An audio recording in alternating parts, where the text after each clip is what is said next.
It's a little slower today. For reference, it might be more like a minute today. Yeah, I saw the percentage going Yep. almost there.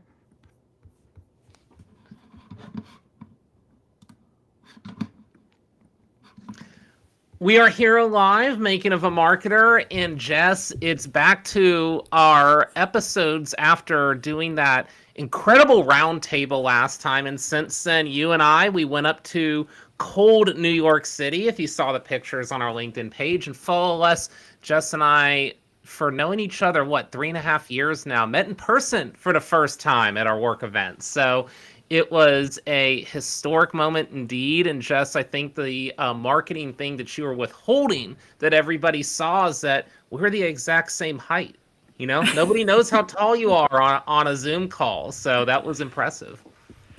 Yes, I had a little bit of help with my boot heel, but yes, we are. And everyone, like no one was surprised when they saw you in person, but our entire team, the ones that I have not met in person, the first comment was, "Wow, Jess, you're so much taller than we thought." And I'm like, "Okay, cool." You're like, it's just me.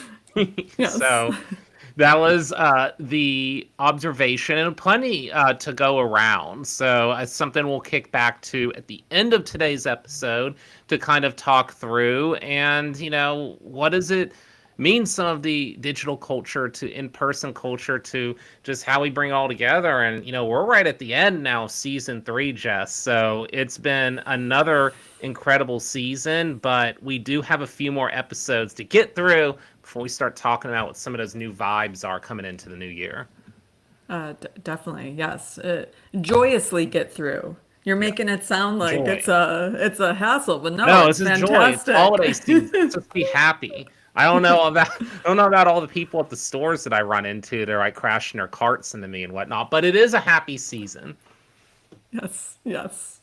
So we do want to kick us into what will be an exciting subject matter and new subject matter in a way for me. I always like to joke that, just you and I, both multi-vertical experience, have done some different things. But one thing that when we bring guests on, I always like prioritize my agency experience. It's like, hey, been there in your vertical, even if it was for 3 seconds, have done it. Something I haven't done and I've watched my peers do is mobile app in-feed app advertising, something that I've heard from afar, but honestly, I'm ready to learn a little bit more about today. And we're going to bring in someone who is an expert in this craft. Her name is Phoena Pang. She is a VP of Global Partnerships at Mintegral, and we are excited to delve into this, Phoena. So welcome to the show, and I hope you're ready for some semi-hard-hitting questions today.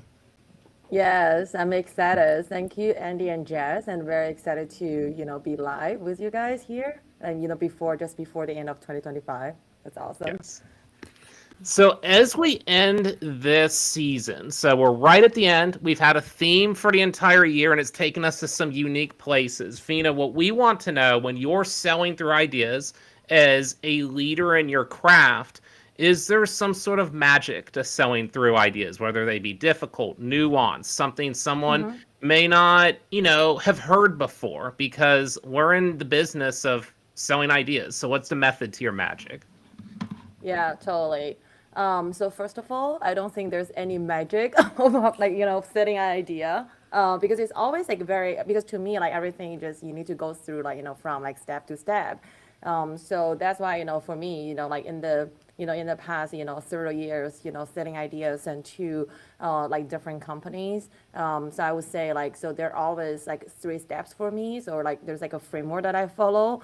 So of course, I mean, first is like I try to find evidence. Try to find like as many as like ground facts as possible to just help me to like assess, and then also like assess and just to also just like make everything like possible with a proof. And then second is connect to emotion. People love stories. After you find like all this like evidence doing your groundwork, and how you connect, how you connect it to like like a real like a true story. And of course like like the third is like like how to like do the execution. Like, what is your go-to-market strategy? It cannot be just a plan in the paper. You need to like make it real. So yeah, so there's always like, 3 steps, and there's like multiple things within each step, but that's like the framework that I generally follow. I absolutely love that you have crafted a process that's so important. And I'm really curious from the storytelling element, because yes, this is a buzzword. We talk about it all the time, and especially with AI Yeah, in this environment yeah. that we're in, telling these real stories is more important than ever. So what works for you? I mean, is it a PowerPoint? Like I want you to bust some myths here about storytelling in marketing. Yeah, yeah, totally. I think, with the storytelling, so there are, as you mentioned, there's like a lot of like, like AI, like for this, like especially like these days in the creative creating, like, like when you meet, like make a story, so people wondering, is this real? Like a lot of people, look at a story, like, you were just wondering that. So to me, I think, like the emotion is emotion is the key. It's like, what are you connected? Like, what do you feel like sad? Do you feel happy? Do you feel pain? I think those emotions are real. So when you tell a story, when you craft a story, so you want to also, like keep the emotion like behind each story. So rather than just telling a story, I think that part, people can feel real emotions. Like even say like, sometimes you write a story and use AI to help you to, like perfect it. But still like you still need to like, tell the real emotion to people. Yeah. So, Phoena, take us through the origins of your career. So, when we have a guest on, we take a look at the LinkedIn profile, and it tells, a little bit of a story. We always say at LinkedIn, tell us your story through your profile. But we know there's always so much more to it. So, from Yeah. your origins, starting your career in China, and then now being on the West Coast, tell us how it all comes together and then working into your current VP role. Yeah, totally. Yeah, it has been like a super fun journey. So I would say like my journey is not very conventional. So I have been like, everywhere. So I grew up in China, went to school in Hong Kong, Sweden, Canada, and spent time like working and living in China and US. So I literally, I think for the past, like more than 30 years, that I just change and like residence like every few years. And then San Francisco being actually my longest and for the, like past 5 years. And I would say just like multicultural, I would say like career and just like making me and just like, okay, so how can I adapt to, like one environment very like quickly? So probably I'm really like a master in that. And also at the same time, like in the different places, I also done different roles because when I started my career, I started as an engineer, so I was a coder. And then later, as I moved to the business side, because I like to talk to people, I like to learn what are the, like real, like human, like problems and how I can solve it. And then after several years, when I was at Google, so I made a, like a major leap into like product side, because I also want to know, how to, like how the system works, how to, like when you do the problem, like the problem solving, how can you solving the problem in scale, like make a product to help them to solve in scale. And right now, I would say, as the VP of Americas and Global Partnership in Mintegral, so I kind of, combine everything I have learned in the past because I pretty much need to do like everything. So yeah, like it's not like a conventional journey, and I have been like doing a lot of things, like along the journey. Yeah, but it's been like a really fun for me for sure. Jess, I I know where your brain's going right now. So, someone coming, Fina, as a coder, we love to hear when people enter this marketing world. And Jess, I think you're probably feeling the same. Like it comes in at a different lens and like how that shapes everything that follows. I find that really fascinating. Yeah, the coding piece, and I think it's absolutely tied to the piece. I love that you just said that your superpower is adapting, just coming from all of these different places and gaining Yeah. those perspectives. I'd love to know, very curious, like how do you adapt quickly? Because I think this is very important for our marketers listening, and especially again in the world that we are living in. Yeah, totally. I think, for me, like adapting, so I think like behind adapting is just, like the fact, right? So you adapt very quickly. I think behind adapting, so I think to me it's more like curiosity. So are you curious about the word? Because when you're curious, you say, oh, I want to learn more. and then we'll learn more, like at the same time you can adapt, because otherwise you're like, oh, I don't like any new things, I'm just very used to like, like my old comfortable zone. So then you would never adapt to a new environment. So to me, it's like either adapt to like a new city, like new country, or like a new career. Like it's always like, just like curiosity, just ask a lot of questions, meet a lot of people, and try to learn as much as possible. So I want to take us now into what we call the meat and potatoes of the interview for our Midwesterners out there, Justin, OG Midwesterner. So let's, Phoena, talk about your background now, where you've worked in mobile apps. I cited some gaming type app integration when it comes to your time at Google. Now, me coming from an agency lens, I've handled everything from your B2C, your e-commerce, your paid media, your add to carts, B2B, your MQLs, SQLs, like all that journey. Again, I've never touched this world, and I've had some partners that I've worked with who have been experts in it, and I know sometimes it's just like a whole other ball game. Like, a lot of marketing, can be, different acronyms, different goals, different things you're looking at. So take us into a dive into mobile marketing. How does this world maybe differ from maybe a different marketing set? And are there some similarities you found? Like, just give us kind of an intro into what that day-to-day looks like and what's happening in your world. Sounds good. Yeah. I have to say, like, you touch upon a lot of points, and what are the differences? But I would say like the biggest differences, if you think about like an app versus like, B2B, B2C or commerce, like the funnel is very different, because the ultimate goal for the app acquisition, it's not just a click, it's a download. And the user will download, like install your app on the phone, and they will use this app like every day. I mean, until if they don't like it, they uninstall. But your goal is also to get the app on your phone as long as possible, and to use as frequent as possible, like on your app. So it's more like a frequent use on your phone. So there's a lot of things to track after the install just happened. So rather than, so say like a lot of like, B2B, B2C, it's like, oh, you just like buy the service. It just, like done, like one transaction just done. But then for the ad marketing, it's like, okay, so once you get the user in, you also need to think about like the whole life cycle. So I think the metrics and to measure is also like very, very different. And you want to also know like the customer, like, life cycle, and how to get a customer to be on your app as much as possible. And then, looking at the function side is like, for example, like a lot of like, I would say like B2B, B2C is that you have like a single product with one function. So versus app, you want to really like solve a problem, like solve a recurring problem, so then people can use as much as possible. So that's also like another thing, which is also like very different. And also, I think you also talk about like the measurement piece, which is like it's like a different in our world, because for example, like on the I would say like on the website, it's like usually it's like a cost per lead, like CPL, so you use that to measure.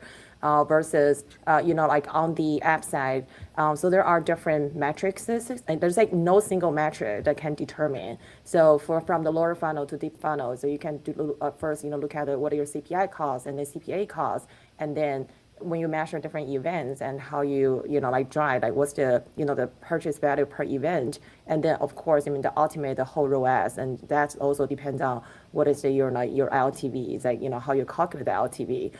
So I think everything like just like matters. It's like way more complicated than just like doing like one single purchase. Yeah.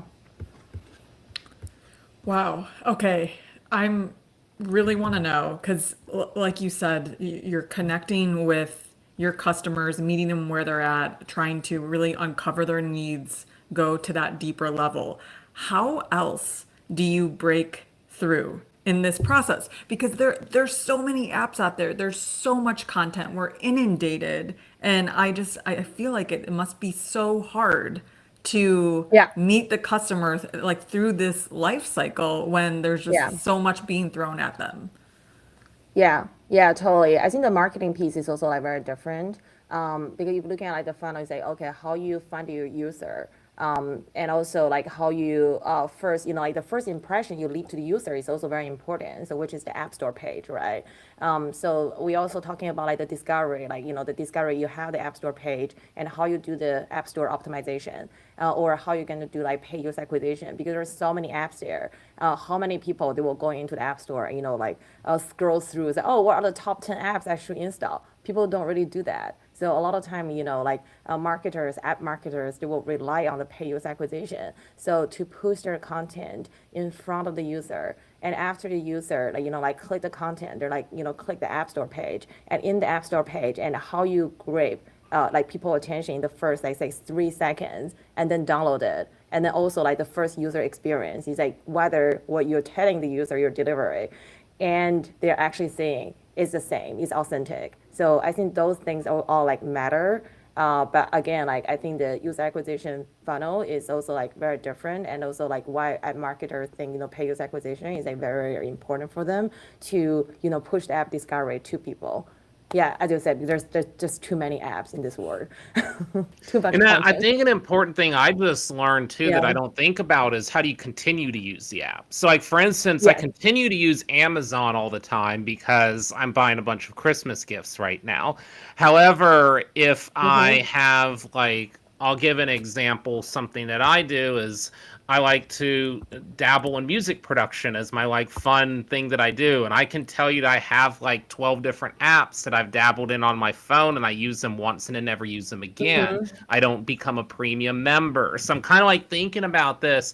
What if they were coming back at me? Because there are times I did that free trial and I never heard from them again. But if they kind of said, hey, we have this Yeah. new AI tool, we're doing this voice matching thing, like they might get me more involved there. So it's Yeah. interesting. It's something that we talk a lot about too, in like in a B2B world, because you might have the customer, but you have the customer at this level. What if you had them at this level? So I'm kind of like thinking through about how that life cycle Yeah. works for you. Yeah, yeah, totally. It's basically like, how to add the stickiness to the user. Because, the user, there have like so many, like there has, usually talking about like a attention span, like in the app world.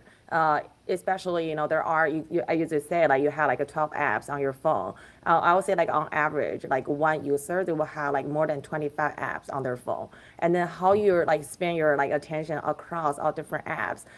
So of course, like I would say there are like a couple of things. So, the first is like about like, the functionality. So whether you're like provide like a real function that people need and people want to come back. So for example, like Spotify, I want to listen to music every day when I drive. So then I will come back to Spotify like every day. Or like Instagram, I use Instagram to connect with my friend there, to share my life there. So that's also like a need that I'm using.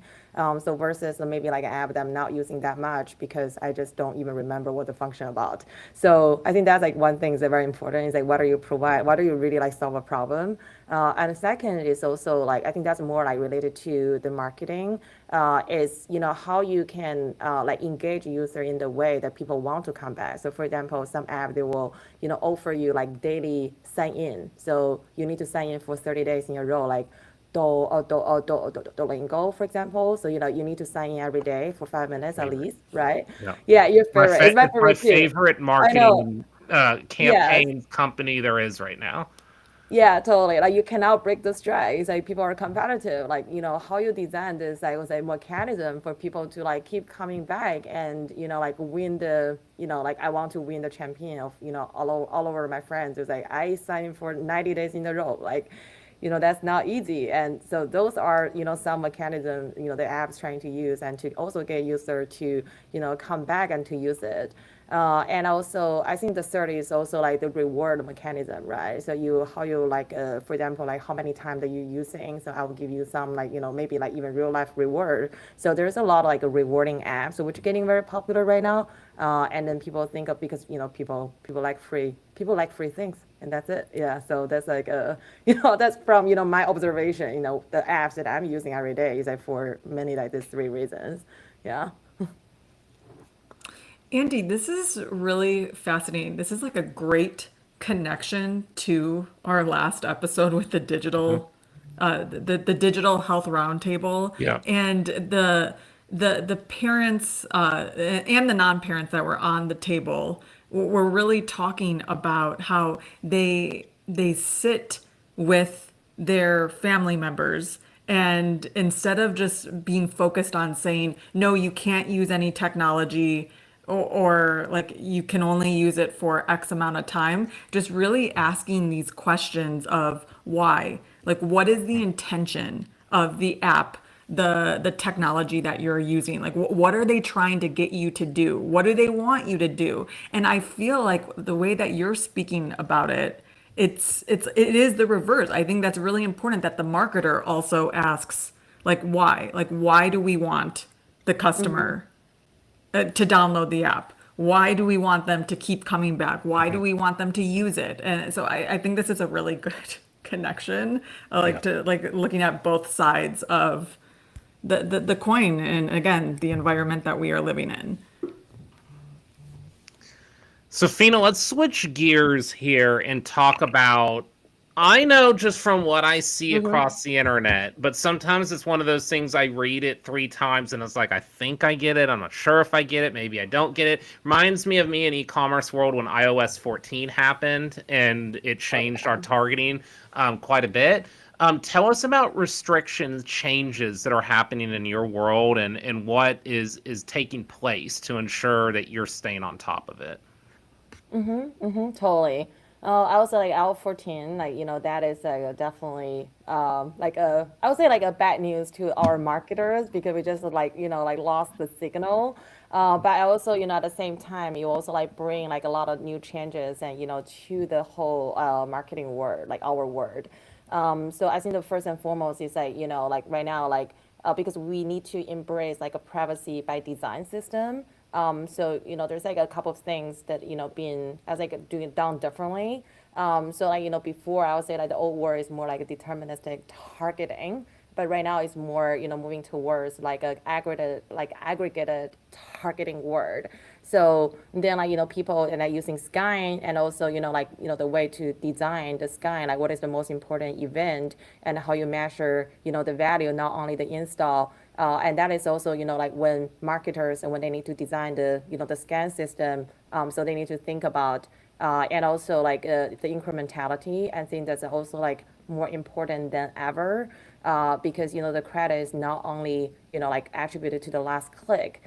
So you want to know like which channel is more incremental to you rather than the other. Just like looking at from the like the determined number. And I would say also like the strategy shift is also like going to from like individual data so to like a more like a cohort modeling. So you want to know.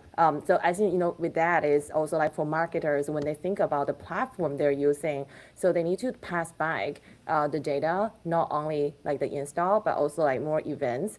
So for example, like what are the key events that in your app that it matter to you? So you can send it back to the platform you're using. For example, you're using like Google Meta or like even for us at Mintegral that we're using all of those data. So to do the model. So while we are acquiring user for you, we want to learn what's your type of user, what's their behavior, and try to target the right user for you, rather than like oh give me this user ID, I'm gonna just look for this user for you. So it's like a different word.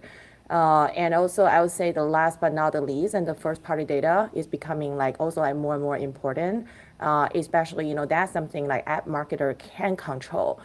So how they collect the first party data in their app, for example like when you register, I want your phone number or email, like those type of information that what app marketer should think about. So they should like start building this database and to store all of their first party data. So when they are doing like marketing, they are doing target marketing based on their information. So that is like also like another thing which we be encouraging like a marketer to do is that when like to start collecting first party data as soon as possible.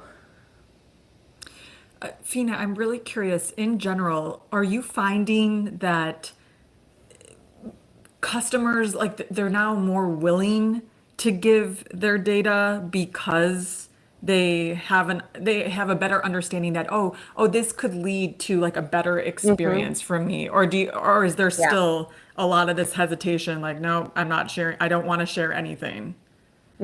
Yeah, that's an interesting question. So I would say, I would say like it's a yes and no. So some people understand, and some people they still not willing to give the data. And people who understand and give the data usually, like I would say, when you design the app, you want to design like a value exchange system. So you need to give them a reason to give you the data. You cannot just tell you it's like, oh, we want to serve the ads better to you, so give me data. So people won't give it to you. But then you can also say like, I'll give you some discount, some special offer if you put the data. So try to like just I think that's also like going into like more like a product design. So so the way that you ask the data is very important. And once you do, if you do it correct, as in most people, so they're willing to share the data with you. So let's talk about the mobile world and AI right now. I'm sure there's plenty of conversations that are having on this. It's probably could be an entire podcast just in itself. Oh But yeah. kind of entry to what Jess and I do is we work with a variation of companies and help them with their marketing strategy and how they're going to market with their creatives, and kind of like sometimes it could be as big as when they're rebranding themselves or products. So something Mm-hmm. that keeps coming up in my discussions is we have an AI solution, but how are we marketing it? And like a lot of times I have to slow down. It's like, well, what is the human nature? Like, who are we marketing to? What is it for? How does it help them? We see a lot, and especially me just being in San Francisco for one of these workshops, I felt like everywhere I went, AI was screaming at me, like bus wraps, billboards, signs. I did my ads that were coming through. It was like AI this, but like, what does it do? So I'm curious how you think about Yeah. that. If that is the marketing pitch of your app, that it's got an AI component that does X and Y, how are you humanizing that in a 2025 lens? So I think like you're absolutely true. That's like one thing. Whenever I came to San Francisco, I see all the signs. It's like all the AI thing, and that remind me that coming back to San Francisco, because every app has everything has an AI component in it. It's kind of like like necessary that you have to have that. So I think for like especially I think for the app marketers, so how to leverage the AI like more efficiently is definitely like can like improve their like marketing capability to like a new level. But that also I'm also like I have to say going back to like the original. I think even the first question you asked me, like you still need to have some authenticity. You still need to have like your original idea. You still need to have your like like your emotion like in all of this. But you can use AI to help with your efficiency. So for example, like it's in the ad marketing world, there are like the user will see like multiple ads like every day. So they will have like the fatigue, like the creative is just seeing the same creative every day. Like I don't know, people won't convert anymore. So you can use AI to boost that part of efficiency and to generate more creatives for you. But also at the same time that you want to know, you also need to have some like human prompt. So now like AI generated prompt, you have like a human prompt to use your human prompt to use AI to generate like creatives to acquire users. And also you can use AI to help you to do analysis, because there are so many, I would say, content. You want to look at your competitors, what they are doing. So rather than, so before maybe you can just, manually look at like 10, but right now with AI analysis, you can look at like 100, 1,000, or even like more. And then you can use AI to help you to summarize it, and then like do the competitive advantage analysis, which I do all the time, and say like, oh, so then what I should improve on my end based on my AI analysis. So basically I just get like a AI assistant and to help me to boost my efficiency, which is also great. And I would say another like the last thing is like I don't know many people use that, but in my experience, I also use AI to do localization. So especially is like in the multicultural world. For example, even in my company, that we have because we do like global advertising and we have like employees all over the world. So usually we make the English version, but we use the AI to localize it to like different countries. It's not like a simply like a translation, but it's also like a more deeper than that, which AI can help. Yeah, so spot on. I would say that Andy and I agree. I'm just speaking for Andy, but it's like that these are things that we have talked about and we're testing for sure. As far as the prompts are concerned, do you have do you have a recommendation? Like, is there when you're going through this process, is there Yeah. something that you have to add in the prompt, or like you've learned, like, okay, this is gonna help make it more, or validate the information, or just make a better outcome? So I think basically your question is about like how to make a better prompt for the AI tool, right? So usually I think my experience is like I will give like a full story. So it's like I give a full background, like the context. It's like not just asking like how or just give me some ideas. So I'll give them like a real world example. So I'll tell them like a story. So I say like, oh, this is a situation I'm facing. So I'm trying to pitch to, this client. So their pinpoint is blah, blah. So for example, this lady so want to, like find like a good store and to buy gift for their son and how, like my app can help them to, find the gift, give them like some ideas of gift and, those type of things. I give them like a true scenario. So which I think I can help them to solve the problem and then ask the AI to generate some prompt for me. So it's like a hybrid approach. Yeah. So you're just not like giving the question, but you're giving like as much context. It's like, real story to fit into the AI engine. So usually what helps to generate more authentic information from the AI. Phoena, to round us out, I'm going to hit you with some career-related questions now. Switch gears just a little bit because Yeah. we have to talk about it. With your background, both coming now as I think really awesome as a coder, VP of Global Partnerships, partnering with different companies, your acumen crosses over both a marketing and sales role. And basically, what we talk about all the time in our business world is how do these come together? How do teams talk to each other? How do you leverage it to create beneficial partnerships? And one that I am starting to hit on a lot Mm-hmm. more, and this comes from a sales side, kind of critiquing marketing, and I actually tend to agree with the sales side as a marketer. How can you do it in a way that people understand what you're talking about in a couple of seconds? And that's like a big thing for marketers. I think sometimes we can struggle with is the speed. So I'm just curious, tell us about your world and how this comes together. What have you seen work for you, not work? Is there some, again, maybe we used the word magic at the beginning, but is there some magic? Is Mm-hmm. there some technique of how you bridge Mm-hmm. those barriers together? Yeah, totally. So maybe I can talk about it from external and internal. Because externally, so if, for example, like my role is also involved with like partnership. So we do partner with different platform and to say like do some co-marketing plan or like go-to-market plan or even from like the product side. So we co-develop the product together.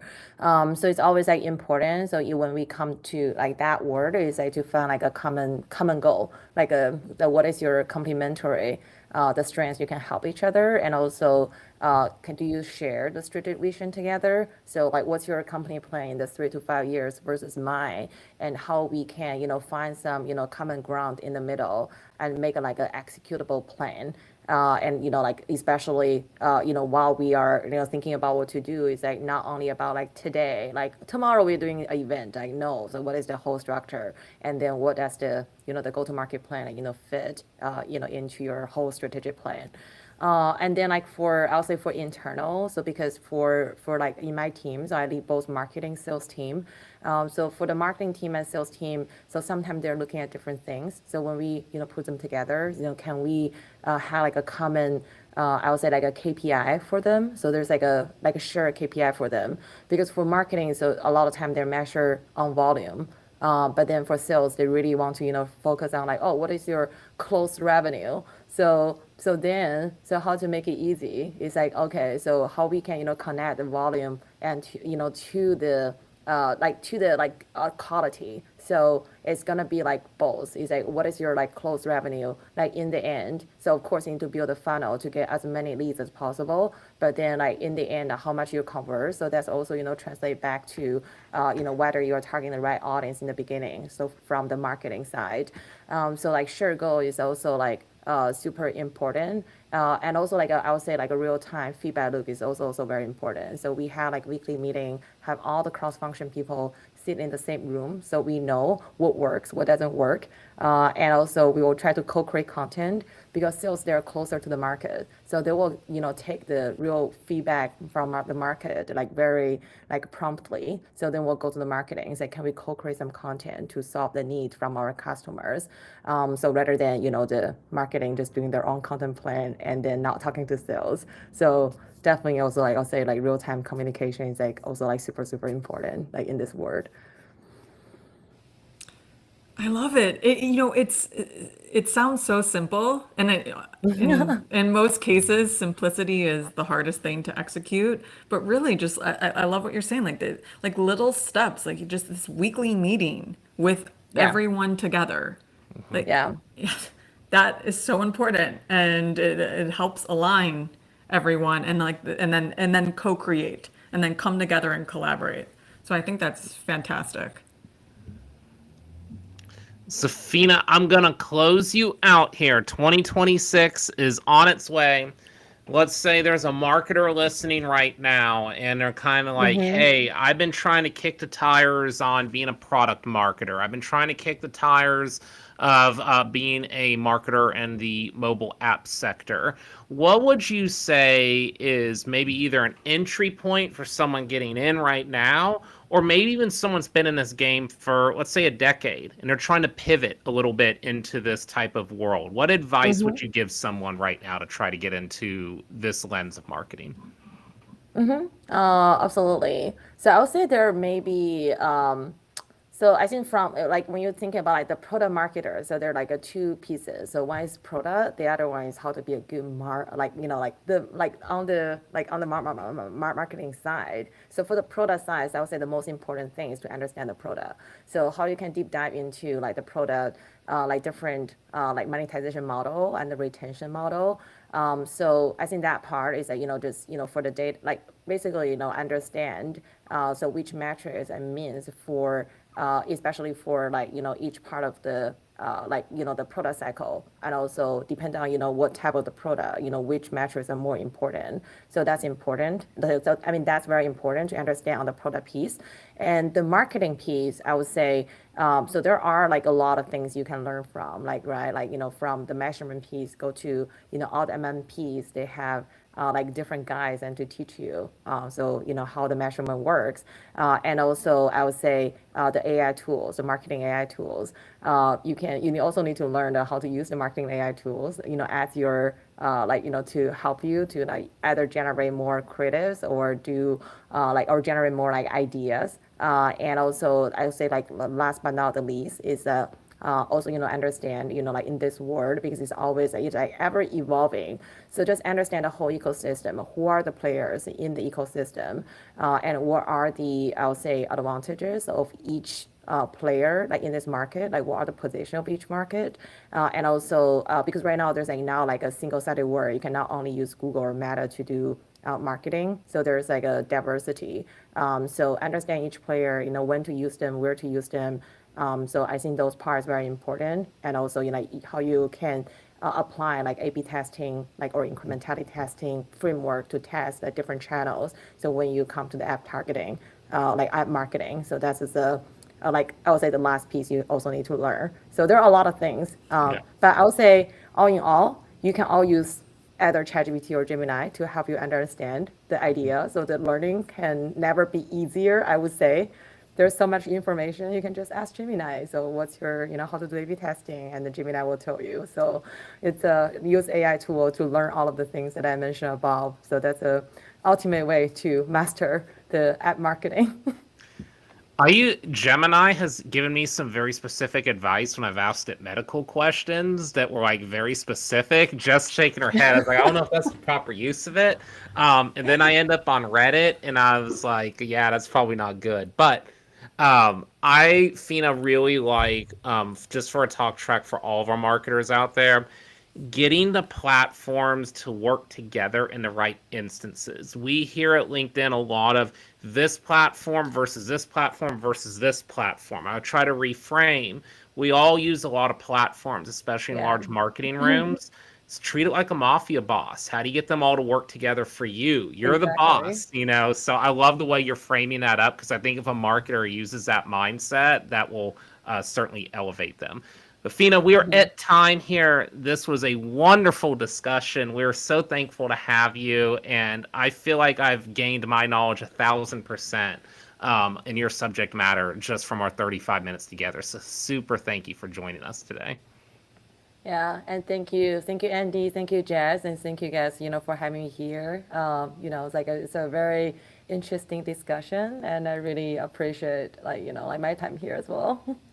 And hopefully, I can give like more inspiration to other people as well Yes, during this yes. discussion. That's always our hope. So thank you so much for joining us today, Phoena. Thanks, Thank Phoena. you. Bye. Yeah, have a good rest of your day. You too. Bye. I suggest to round us out on our discussion today, Fina really brought it from the mobile side there. Like I didn't think about life cycle marketing as much. Like I thought of like end conversion marketing, like you download the app and we're good. But yeah, like you think about in our terms, we call it what lifetime value of a customer. So like Yeah. just thinking of it through those lens, yeah, like there's a real side to this, and I think that we might think about the Amazons of the world and whatnot, but that is like a 0.00001% of the app market.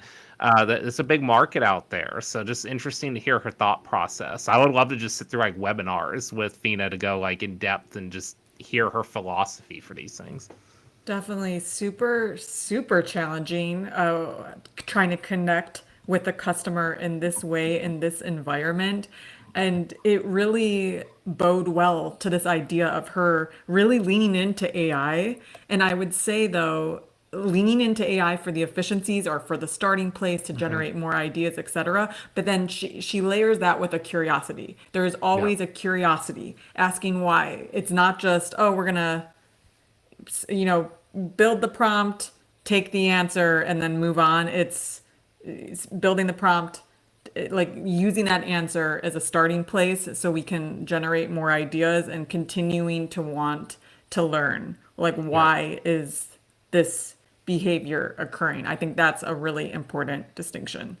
Yeah, and especially again in a world that's like convoluted AI right now, like just use AI. Like that's, I've got like a parody video like set up for this of how I want to like play this out, but like literally just like I went to San Francisco, I go there real quick, get a day and a half, come right back. And literally, what followed me everywhere without calling companies out was basically use AI like everywhere. And I was like, I don't know what that means. Like, AI is not new.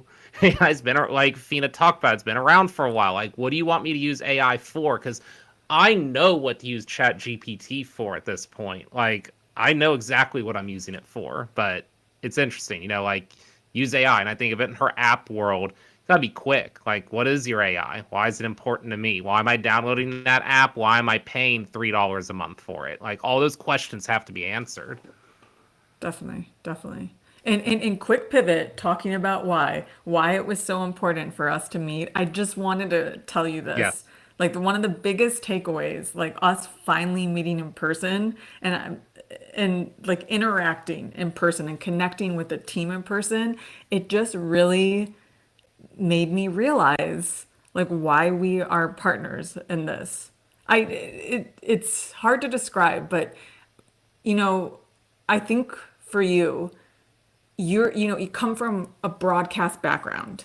And Hmm. so people may think, and you're an excellent communicator. So people may think broadcasts like that's loud, like Hmm. you have a big personality and a loud voice. And then we get into this team meeting together, and we're just much more similar than I expected Yeah. because I feel like you have this strength, but it's quiet, like you're listening, and then you respond with something super insightful when needed. It's not, and anyway, so I really Yeah. appreciated that. And then I No, I love realized, that.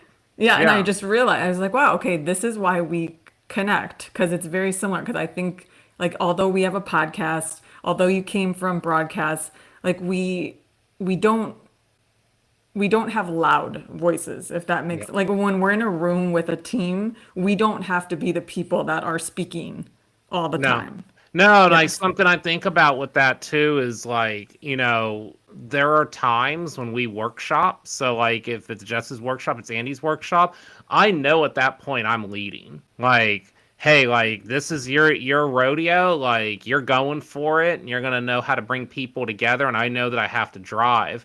When I'm not driving, like and I have input in a meeting, I want to give it where it's felt, but I also want to respect that if it's someone else's session, for instance, like what are the right moments to be in that session? And then, yeah, I think broadcast, we kind of get a bad name for ourselves sometimes that we're like the overly loud ones in the room. So I love that she saw that insight. And I think that's always been a reason why this podcast has worked because we're really listening to our guests and amplifying their voices. Definitely. Yes. So that was one of my highlights besides the finally in-person hug and just like Yeah, when we sat next to each other and just it was fun. it was awesome. We will continue that discussion because I know for one of our next episodes, there's a couple things I want to do. I want to like really do a deep dive on that. I think it deserves its own episode in itself. I want to do a year-end wrap up. And Jess, I want to like hit some controversial subjects. Netflix takeover of Warner Brothers. I got 50 minutes in me just on that subject right now. So we got a lot to talk about in our upcoming episodes. Oh, can't wait. And then we're closing out the season. How are we even here? I know. I don't know. I do Time not flies when you're know. having fun. Season Yes, 4 coming. We're gonna have to work on our prompt for season 4. We'll ask Chat GPT what is relevant for 2026. definitely. Well, till next time, Jess. Our mobile marketing game's been up to 1,000%. Be sure to give Phoena Pang a follow on LinkedIn. She is dropping some major knowledge on this subject, and we will be back soon. Bye. Bye, everyone.